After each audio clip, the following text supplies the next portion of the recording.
pops in here. I was just No talking doubt. to him yesterday, so that's Okay. the other thing is like that the nervousness of like, what if someone doesn't show up? Facts. We're playing Jeopardy anyways, though. Exactly. Yeah. Jonathan, what's new with you? Nothing, man. Everything is cool, man. I can't complain. I'm just working and preparing for New Mexico next week. Yeah. And then after that, hip hop summit, and then hip hop. A hip hop show in the hip hop festival in Pueblo. Okay. Where is that at? In Pueblo. Oh, yeah. Yeah. I'll link you with Javier. Javier will give you the details. I'll send you the flyer also. What's up with that summit, Face? What is that? Basically, it's like how we did at the print shop last year. The B-boys. Yeah, Got the B-boy. You know what I mean? All right. But Adam is. So Adam, we're basically setting up everything right now. Dope. Cool. Mm-hmm. Just gonna continue the same thing as we did last year with the graffiti writers, the B-boys. You know what I mean? Yeah, Cypher, that's fresh. performances. You know what I mean? Yeah. Black box? Yeah, black box. My bad. Okay. I call it boom box. Oh yeah. Black box. Yeah. That place that supposedly has like the best sound system. Yeah, that shit sound crazy. When Just Blaze was there, that was sounding crazy in there. I was like, There's wow. there's 2 stages in there too, right? It's 2 Yeah. stages? There's 2 rooms. There's 2 sides. Oh, I didn't know that. I was on the one side. That's fire. Yeah. Yeah, I've only been on the right side there. That's fire. I didn't even know that. Okay. I saw Eli from Living Legends do a set there, and it was lit, bro. He was awesome. Okay. So they don't do a lot of hip hop events though, right? Okay. No. It's more EDM and all that, right? Yeah. Bass. All right. Yeah, or music showcases. They did Blue did a music showcase there and just had a bunch of producer sets going on.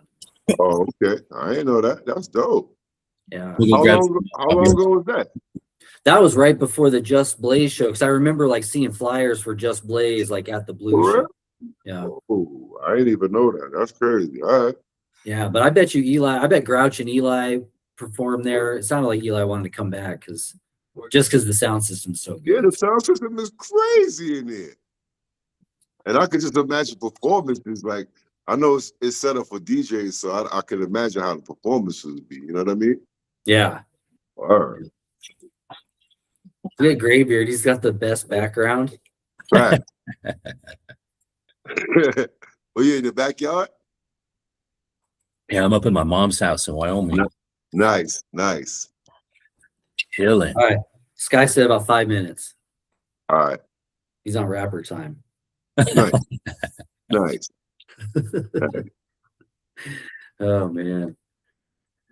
Yeah, the show was good last night. Signed posters. He had T-shirts. You know, I know he said this was his first show all year, so it's like hard to kind of get ready for something. But right. The cool thing about Bar Red is people sell merch like crazy. So even if he didn't sell tickets, he sold almost every one of his T-shirts last night, and that's good. Had he had some vinyl or something, it would have gone. It would have flew out the window. I would have flew out the door. That's good. Yeah. That's good. When Thurston came, he said he sold every single DVD. He goes, I just brought all my DVDs, and I figured I just sell what I sell. And he goes, he sold every single one. That's dope. Like people were coming up and just being like, how much for all of them? That's dope. Yeah.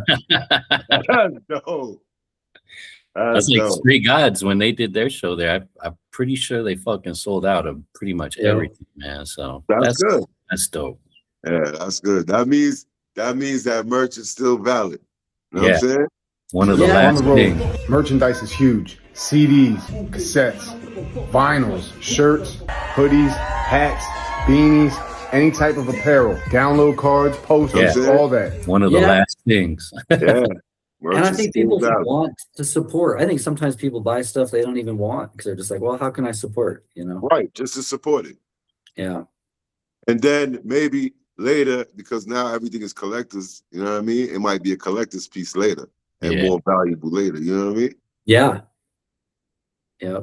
Or they just look cool. Like the Stray God shirt that Greybeard's wearing is dope. Right. Your logo shirt, I've been meaning to get one to this day. One day I'm gonna get one, but just the Gotcha. black on white, dude. It's just like a simple design, but it's super dope. Exactly. Keep it simple. You know what I mean? Yep. I gotta make some Raponteur merch soon. Why not? You should. Yeah. I want to start doing. I want to like turn this. I want to keep the philanthropy going. All right, let's through the do it. podcast. I don't know how I would do that on just a regular interview basis. Or maybe we just do more game shows. I don't know. What you do is you charge people to be interviewed, bro. They'll pay it. There's so many whack motherfuckers that'll pay for that shit. Dude, that's crazy that you You're said not that. lying. There has been some people. Lying. That's the truth. Yeah, but there's been 2 people that try to charge me. So What? Oh my God. That's when you flip it. That's when that's when you make one of your interviews like that. Like, yo, how you gonna charge me? Like, what the fuck? Like, we'll be doing this off the strip. Like, you bugging. Yeah. Well, No, you just I hey, I was gonna charge you, so now we're even. You could just right. Right. Yeah. No, it just makes the ones that want to do it for free so much more valuable to me. Yeah, man. And someone's like, "Yeah, I'll do it for you." Even Skyzoo, I was like, let's wrap it up. Yeah. I wanted to like study Skyzoo, and like when he said he would do the interview, I was like, "Oh my God, this is like the biggest thing I've ever done. This has got to be perfect." And I just started watching all these interviews, and I was like, "Dude, he's already been asked every question, and he's already told the answer 100 times." And I was like, there's nothing left to pick apart because he's an open book, you know? Right. And somehow it just came to me to like, let's play a game. Let's do something that maybe he'll be more excited to come to the table for than just answering the same questions over and over again. Correct. Smart. Oh, dude, there's a new setting that says raise your hand automatically. Where it says all you gotta do is raise your hand and it like reads your palm. Oh, it doesn't. It didn't work for me. That's some satanic shit, bro. Right? What? All right, Face, you got a funny. Nope, that shit ain't do nothing for me neither. Let me It did it when you said it, and then it didn't show it anymore. So when Sky gets on, we'll just do some interviews and then I'll go ahead and go over the rules. All right. We'll save this for blooper scenes. Got you. Oh my God, fucking Status texted me at like 10:30 last night. Like, are you coming through? I had the worst FOMO ever, bro. I was like, damn, you know, shots down. Gotcha. I just went to bed. Facts. Don't see the head. Oh, I see it there. I see it at the end. Yeah. All right, good. My camera look like it's going to be quick on the draw. And then when you guys push, like, I'll read the question completely. And when you push the button, I can tell who raised their hand and in what order. Like, it'll say you first, Greybeard, and then Sky. Like, if all 3 of you raise your hand, it'll tell me what order. Got you. So probably whoever has the best Wi-Fi wins the game. All right. Come on, Wyoming Wi-Fi. Right? You need that Starlink out there. Yeah, I don't know what the hell she's on out here. Yeah, Saratoga, I heard, is like they call it the poor man's what is like the northwest town of Wyoming that all the rich people live in? Jackson Hole. Yeah, it's like the poor person's Jackson Hole. In fact, like there's already some celebrities that have been buying property up there, but oh really? How far is that from here? Saratoga, it's like 3, I don't know, it's once you get on into the Wyoming border, it's like an hour and a half, 2 hours. But it's like Saratoga hot springs are there. I was telling Greybeard, but my buddy from high school just bought a house up there and dope. Super cheap. He's renovating it, but it's right on the North Platte River, runs right through town there, and huge fly fishing destination. And but I was also like a population of 1,100 people. So it's like, damn, right? It's light. Yeah, man. Wyoming's crazy, dude. It's different. Facts. You ever see the Northern Lights up there? Nah, but you can see the stars like a motherfucker up Yeah, there. I bet. Word? Wow. I miss that. I miss that about Vermont. It's just seeing the stars. Mm-hmm. Yeah. Yeah. Are you going to perform at the next show, Greybeard? What's that? Are you going to perform at the next show? I don't. What's the next show? I don't even know. Alley Agents on the 11th. Oh, I don't know. He hasn't asked me. I don't know how he's doing that anymore. He has so many people hitting him up to be on, man. I already know. I already know. I feel bad like being on like every show anymore. Like this just right. Too much, man. And it's like Stat's mission to get people that are rusty back up on stage. He's like, come on, 52 AD. It's been 10 years. Let's go. Smart though. Oh, was he there last night? He was there, yeah. Oh man. Fuck. Yeah, he opened up. I love that kid, man. Yeah. He's dope. Yeah. Yeah. And then Inkline's band. What's their group called? I drew a blank on them. But Inkline and Ichiban, Main Rock, they all played last night. I don't know who that is. I know Main Rock. It sound familiar, but I don't know who that is. I've never seen that group before, man. Really? I've seen them they've opened for a bunch of people. There he is. Dude, what up? Hello, cousin. What's up, guys? Sky, can you hear us? There you go. Yeah, I couldn't. I think y'all couldn't hear me. I think I was on mute. What's going on, man? Peace. How you doing? Peace, everyone. Pardon the delay on my end. Everything is a little slower moving around these days, so just trying to get situated and everything takes twice the time. But everything is good, you know. Good. How's the healing coming along? Yeah, it's cool, man. It's a process, you know. It's up and down, and you know, some days it's okay, some days it's rough. Physical therapy 3 times a week and all that, but you know, otherwise it's all right, you know.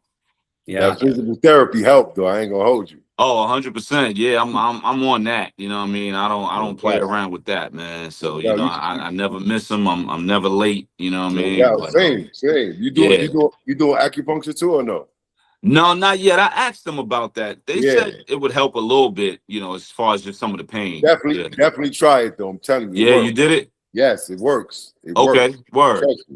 Okay. I started looking into it and I asked my PT and he was like, yeah, if you want, it'll help with a little bit of the pain. You know, it may not change the recovery time, but it'll help with the pain. But yeah, I'm gonna look into it. I never did that before. Yes. It's definitely helped with the pain, my brother. Okay, nice. Yep. Nice. Good to know somebody that did it. You know what I mean? Yeah, I'm still doing it. I ain't gonna hold you. Oh, that's real. Yeah. Face, did you have knee surgery too? Nah, I got hit when I was here. I got hit like 3 years ago with a car. I had a car accident. Car had hit me from behind and shit. Oh wow! Damn. So and while I was in New York, I had injured my foot, and I was doing acupuncture. Okay. There, you know what I'm saying? Yeah. And now I know somebody who really did it. So I'm it works, man. It works. As long as you're not scared of needles and you don't care about it looking at it, you don't feel nothing. It just it go right to the pain, like right wow. Yeah. You know what I mean? That's all right. Yeah. Yes. Word up. You go to someone locally, Face? You got to plug someone? This Asian lady that's here. Okay. Yeah. Nice. She's dope. Happy Chiropractor, I think his name was. And then in Queens, in New York, I was going to a spot in Jackson Heights. Okay. He was nice. Word up. Word up. All right. Yeah. So how is the pain, Sky? Oh, it's you know, it's really rough at night. At night is the toughest. It's hard to get a real night's sleep. You know what I mean? It's always like you sleep for an hour, you wake up because you just get hit with a sharp dose of pain, and then now you're trying to go back to sleep, and then you fall asleep, boom, another one, and then you know you're trying to get comfortable, and everywhere you turn it hurts because of the knee, and you know, so it's there, but you know, I'm 5 weeks out. I think I got like 8 more to go, 8 more weeks, so you know I should be all right. It's saying like late July, early August, I should be okay. Sweet. And you've been doing some DJ gigs, no? Since I did one. And even with that, it was something they really wanted me to do. I was really like, man, I don't know, because the surgery and everything. But Right. it was like, no, whatever we got to do to accommodate you. So it was cool. I had a chair. You know what I mean? So they gave me a chair and all that. So it was only an hour. You know what I mean? Oh, So if okay. it was anything beyond that, I wouldn't have been able to do it. But it was an hour, and I was like, I What you want to play? see. Hold on, what you play, son? What you play, Shan? Oh, nah. Well, when I do my DJ sets, it's just straight vinyl, and it's really jazz fusion. It's just jazz That's fusion dope. vinyl. No hip hop. You know what I mean? That's It's just dope. Donald Byrd, Roy Ayers. You know what I mean? It's like a Dope. jazz fusion thing that I do. Dope. Yeah. All wax. You know what I mean? All vinyl. Nice. Dope. Dude, did you ever listen to that Keith Jarrett, the Colin concerts? I think I sent it to you one time, but have you ever heard that I don't album? remember that. Dude, Keith Jarrett, like that's the number one selling piano jazz album of all time. It's called the Colin concert, and it's like somewhere in Europe. Okay, I don't remember that. I gotta look and see if you sent it. I gotta look through our message and see if you sent it, because I don't remember that. But I'm gonna look it up when we get off. Yeah. Cool. Yeah, Sweet, man. So let's do an introduction for you quick, Sky. So I heard that you like had a bunch of downtime, and you said you've got almost a whole nother album ready to put out. No, yeah, it's done. It is a whole album that's done. I did that before the surgery. Okay. Because I didn't want to have to try to work while I was recovering, you know what I mean, and be trying to write and record while I'm dealing with pain. So I've done a few little sessions here at the house, because I record everything right here. Everything you see behind me is my studio. But I've done a few little sessions, a verse here, a verse there for different people. But as far as doing a whole album, I didn't want that to become a burden while I'm recovering. So I literally did everything. I did the whole album before the surgery. You know what I mean? So right. The day I went into the surgery, the album was already done, sitting on my hard drive, Okay. Yeah, so it's dropping later this year, but it's completely done. It just, I'm waiting for a couple features and remixing and all that. But as far as my portion of it, it's all done. All the writing, recording, I'm done. Okay. Sweet. Yeah. We're looking forward to that. You got a title yet? Yep, but I gotta. So it's me. So the album, it's me and I know this is going on the thing. We trying to, you know what I mean, trying to not give up too much. But it's me and somebody else together. It's me and another producer together. So I don't want to give up too many details without them giving up details too. You know what I mean? Right, fair enough. Yeah, it's me and another producer. So it's just all produced by one person, and yeah, and the title, everything is done. The whole thing, he's mixing it now, and we're waiting on a couple features to come back. But that's pretty much what it is. All right, cool. I heard a funny story about how the album name for the Barrel Brothers came out. You and Torre had this album, and like you didn't have a title for it yet. It didn't even exist. Like we hadn't even thought about doing an album. This is 2009, and I was on tour with Ghostface. It was the first tour I ever did in my life. My first tour ever as an artist was with Ghostface. Not my first show. I had done a bunch of little shows and spot dates and opened up for people and done my own shows. But the first, like, yo, you're going on tour for 2 weeks, pack your luggage, get ready, that type of thing was with Ghostface. So what a way to jump into the thing, right? Like go on tour with Ghost for the first time ever. And I brought Torre with me, and he kind of, acted as a hype man, helped out with the merch table. Of course, he would perform his joints, and we would perform joints that we had together at the time. I think we had like 2 or 3 songs together. Right. And, so we were out on the tour together, and I think we was in Indiana, and some kid came up to us at the merch table, and he was like, yo, fellas, when is Barrel Brothers dropping? And we was like, what's Barrel Brothers? Like, what are you talking about? And he was like, no, Barrel Brothers, the album from you 2 guys. And we was like, what? And he pulls out his phone, his BlackBerry, because it's 2009, right? So he pulls out his BlackBerry. He goes to my Wikipedia page, and where it says, like, discography, it says, Barrel Brothers, album with Torre, coming soon. So somebody went on Wikipedia and created that. Like, probably that him. did not exist. The idea, the concept, nothing. The same person did that. That dude, right? Yo, it didn't exist, man. Like that concept, the idea, even us doing an album, as close as we are and as close as we were at the time, we never thought about that. It was just, yo, that's my homie, and we got a couple records together. Facts. And literally, when we saw that, it was like, yo, what? Like, yo, what is that? So it always became a running joke for the next couple years. And then finally, we was like, yo, let's do it. You know, but yeah, some kid went on Wikipedia and edited my page and wrote that there. That's the God awesome. honest truth. That's what happened. That's hilarious. Yeah, that's hilarious. Crazy. So for anyone that doesn't know, you're from New York, Crown Heights. I was born in Crown Heights, but I'm from the Sty. Okay. I was born in Crown Heights, but I'm known as a Bed-Stuy guy through and through. Right. Yeah. And you so at some point you kind of had one foot in the music and one foot in the professional world. You actually worked at Morgan Stanley? Yeah. So I had a couple different jobs, but my last job before I was done and just said I'm only, working on music and strictly, focusing on my energy on music was at Morgan Stanley. But it sounds cooler than it is. You think of Morgan Stanley, you think stocks and trading and, power suits and lunches. And nah, that wasn't me at all. So before Morgan Stanley, I worked at Kinko's. Pretty much the majority of my resume was at different Kinko's all over New York. Sure. So, Kinko's, made copies and blah, blah, blah. That was the first job I had in high school at 16. So I always fell back on Kinko's. Whenever I needed a job, I would just go back to Kinko's, and they knew me, so I would just walk right in. So I wound up getting a job at Morgan Stanley, and they had their own Kinko's in the building. They had what you call a reprographics department, which is pretty much printing up stuff. So instead of going to a Kinko's every 5 minutes to print up documents and PowerPoint presentations, they just built one in the building.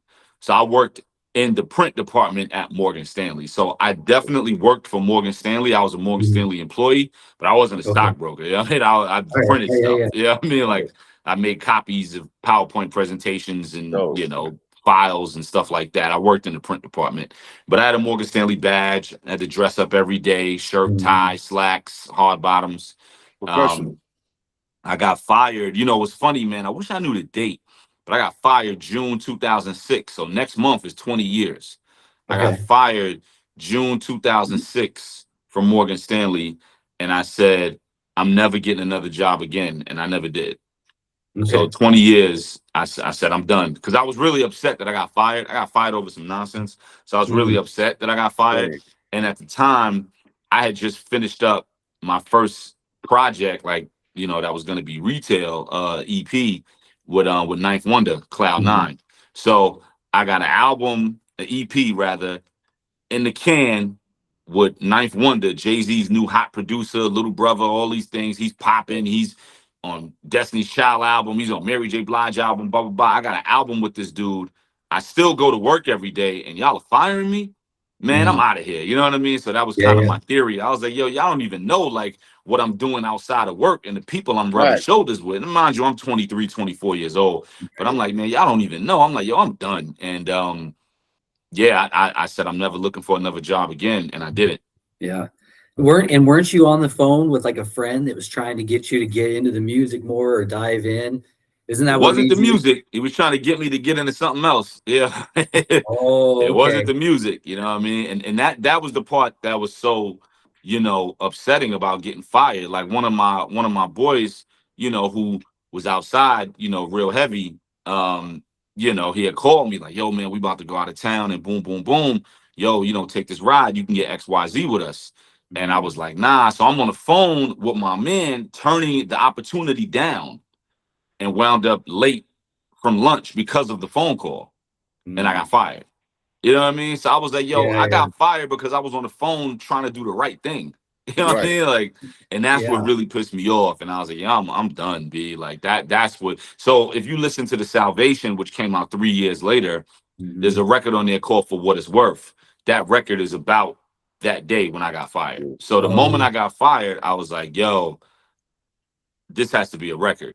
I had to turn this into a song. Sweet. You know what I mean? The whole situation. So if you listen to The Salvation, it's a song on there called For What It's Worth.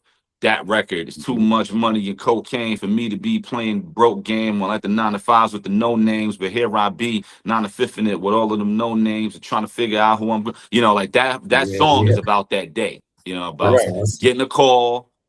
Nah, bro. I'm good. Yo, come on. What you mean? You always down. You always you always one of us. I'm good. All right, man. Oh, snap. I'm late for lunch. And I go back to work and they pulled me right in the office as soon as I walked in the door. And I was like, yeah, man, you such and such late, from lunch, man. Blah, blah, blah, blah, blah. Yo, man, we got to wrap this up, man. I'm sorry. Like, what? So long story longer, that's what happened. That's crazy. And so that was 2006. Did you win Best Male Rapper in 2002? No, I think it was 4. I think it was 2004. Yeah, there used to be this thing in New York called the Underground Music Awards, the UMAs. So they did. It used to be every year at BB King's. It was like a big deal in the underground. So you had heads like me and Graf and like kind of that caliber, the Papooses, and it was that time. The Jay Millses and all that. And I wound up. I got what was it? Best New Artist in 04 and then Best Lyricist, I think, in 07 or 08. Man, you going way back. You talking about stuff from 20-something years ago. I know. I'm just trying to put all the pieces together. So yeah. Well, that's amazing. So their new album just came out recently. Views of a Lifetime. I mean, you just got masterpiece after masterpiece. Oh man, thank you, man. Yeah, The Sky is Like is my favorite cut on here. Thank you. What's your favorite cut on here? They're like kids, man. You love them all. You know what I mean? You love them all equally, man. But no, I would have to say Sky's Like is definitely up there for sure. Hope and Pray, Half Bloom, Love Day, Pardon Me. You see, so you start naming all of them. You know what I mean? It's a great album altogether. Thank you, man. Appreciate it. Face, where's this picture taken? Little trivia. What you call it? That look like the Broadway Junction, no? Yep. Yeah, it is. Junction in the east. Yeah, you already. Yeah, you know I know. That's awesome. Well, Sky, I just want to thank you so much. I think I was giving you a ride to the airport and I asked you to be on the podcast, which to be transparent didn't even exist yet. So and you're like, yeah, I'm on it. And I was like, oh, okay. Now I gotta make one. And then I just started researching as much as I could about you because I said, well, I got to get this right. I like this guy's a big deal and I don't want to embarrass myself. And I watched so many interviews with you and I was like, dude, I watched one interview and the interviewer was like, oh my God, really? No one knows that, right? And you said, no, I've told that story like 100 times. And I was like, I can't do this. I can't ask the same questions over and over again. That's all good. The thing about it, there's so much of that going on, so many interviews and podcasts and stuff. You can tell a story 100 times and you still need to tell it 100 more for the people who may not have caught it. Everything is so fast nowadays. So I have no problem, answering questions that may have been asked here or there or, whatever. Like it doesn't bother me. It's just about informing the people as much as possible, wherever they are and whoever they are. So I have a theory, man. You make a new fan every day, whether you're on this level down here or you're up here with Jay-Z. I think Jay-Z makes a new fan every day. And obviously he's one of the most popular people in the world. Yeah. But every day he makes a new fan. Every day Beyonce makes a new fan, Right. So it doesn't matter. It's never beyond you. I don't think it should never be beyond you. Right. Yeah. I like that. I like that perspective. I appreciate that. Thank you. Yeah. Greybeard, you are you were saying earlier, you're from Los Angeles, California. Correct. Relocated to Denver for better environment for your kids to grow up in.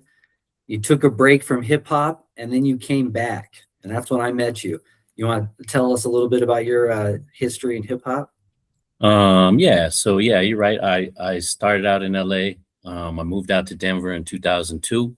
Because I had 2 little girls. I didn't want them growing up out there where I lived, and so to get into a good neighborhood in LA is like more money than I'll probably ever make. So we moved out to Denver, and I just kind of put the rap down and raised my kids and got them through high school and out the house. Wow. And then I had nothing better to do, and I had been making rap the whole time, making beats and songs and shit. So I figure, you know, I'm gonna keep doing it anyway, so I might as well start putting that shit out. And that's, you know, that's where it started. Probably back in 2017, 2018 is when I started like getting back into it. Yeah, and you're a hustler, dude. I know. I was talking to someone last night at the show, and they said, "Man, it just seems like now I'm an adult, and it's like Wednesdays the night I get to make music." And like not Greybeard, dude. Greybeard's posting a beat every night. We working, so I love it, man. That's right. I stay busy. I stay busy. I try to always be way too busy than I should be, and then that way it ups my creativity and my output. There you go. Yeah. There's no lack of hustle in Denver for sure. Right. And Face, tell us about you. I know you're one of the hardest working men in Denver. Community organizer, sound engineer, DJ, producer. My man. You're from New York. Tell Correct. us a little bit about your story between. All right. So I was born in Roosevelt, Long Island, and then I moved to Bed-Stuy, and then I went to Five Towns College for audio engineering. After going Five Towns, after going to Five Towns, I graduated, and then I worked with Daddy's House, which is Diddy and them. I ain't seen none of the bullshit. You know what I'm saying? I got paid. I was an audio engineer there. I met a lot of cats. I worked at Rocket Rehearsal Studios, and then working at Unique, that's when I met Fame in them. So I started working with MOP. I did the AZ and MOP record, you know what I'm saying? And like, I always knew teching them, you know what I'm saying? Still, you know what I'm saying? That's family too. So, and then doing the reggae thing, Supercat is my man, you know what I'm saying? I did a couple records for Supercat, you know what I'm saying? Like, oh, no kidding. Yeah, like I'm all over the place. My specialty is reggae and hip hop. That's what I really love. You know what I'm saying? If I'm not listening to hip hop, I'm listening to some dancehall, some deep reggae, you know what I'm saying? That's my go-to. You got to come check out the record collection someday. Say less. And then I moved here and I started Beast Dig. I saw, you know, coming from New York, basically end of the week, you know what I'm saying? EOW, Lyricist Lounge. That was my plight. That's how I got in, you know what I'm saying? So it wasn't nothing of that here. And I was like, yo, we need something weekly. We need something to draw the crowd. We need somewhere that they can practice at. If y'all do music regular, like me, I want to shine every day. You know what I'm saying? I'm from New York. I don't know about monthly this and when I feel like it. Nah, I gotta go weekly. I gotta be shining. You know what I'm saying? So that was my thing. So you know what I'm saying? And that's a big difference between New York and LA. New York never sleeps. There's something 24/7, and Denver definitely like dips in the middle of the week. And correct. Well, it's not that type of city. Like Saturday, when I got here, Friday and Saturday, that's the turn up nights, and that's pretty much it. You know what I'm saying? I'm like, what about Thursday? Like, I don't start from Thursday. Really, it start all week, but Thursday to Monday, like that's the jaw. Sunday, the jaw. Like, you know what I mean? Right. I went to some of your Beast Bodegas when there was like 3-4 people there, and then towards the end of that run, there was like 30-40 people there every night. I guarantee at least 60 to 80 people at the spot. That's most of them performers. But a lot of people just came to get a beer and was like, yo, what's that? They rhyming over there? Oh, that's dope. They playing beats? Oh, that's dope. They never really seen that before here like that. But I'm used to it, like, yo, where we going tonight? You know what I'm saying? Right. Yeah, and the love, just the love and the support for people that, you know, are new. Yeah. You know, there's a lot of fear getting up and freestyling and getting in the cypher. And I just saw encouragement from you guys and made it was a safe place for people. Right. But that's where we came from. Like, if you say you do that, I'm gonna hand you the mic. If you say you scratch you, I'm gonna put you on the turntable. Don't talk to me. Why are you talking to me? The crowd is right there. Go get them. You know what I mean? Yeah. I'm gonna give you the ante up. Like, yo, go ahead, alley-oop. You know what I mean? Yeah. Yes, sir. Right. No, that's real. Face, let me ask you, because you shouted out a bunch of stuff that obviously I know personally, like Dub. Yo, we was in the same circles. I swear to God, even Five Towns, because I'm with the Farmingdale, so you know we was right there. You know what I mean? What years was you at Daddy's house? When right after the Sean case. No, that's crazy because during the Sean case, because me and Hood fellas, like I was doing a whole session. Yeah. And With Briss, Maroc and all them. Yeah. and Briss, my man, you know what I mean? He R.I.P. That's my dog. Yeah. You know what I mean? Absolutely. Right. Yeah. My man, one of my man is real tight with Maroc from Hoodfellas. But right around that time, man, like I would say 01. Yes. 01, 02. Man, I had this thing because if you know my story, you know me being from St. James, being from a block away from Big. Yes. You know, my world was Bad Boy world. You know what I mean? That's why. And Doggy Diamonds is my man too. Huh? Doggy Diamonds is my man too. So right at the block, absolutely, absolutely, yeah, right around the corner. So and like Josh said, when you were saying where I was born, I was like, I was born in Crown Heights, but I'm a star guy. You know what I mean? Like I'm raised in the star, and so my world was Bad Boy world as a kid growing up. As 11, 12, 13, 14, my world was Bad Boy world. So obviously this is before where things are now, but you know, I grew up a bad boy kid, your bad boys, everything, Puff Mace, the Locks, Big, blah, blah, blah, blah, blah, whatever.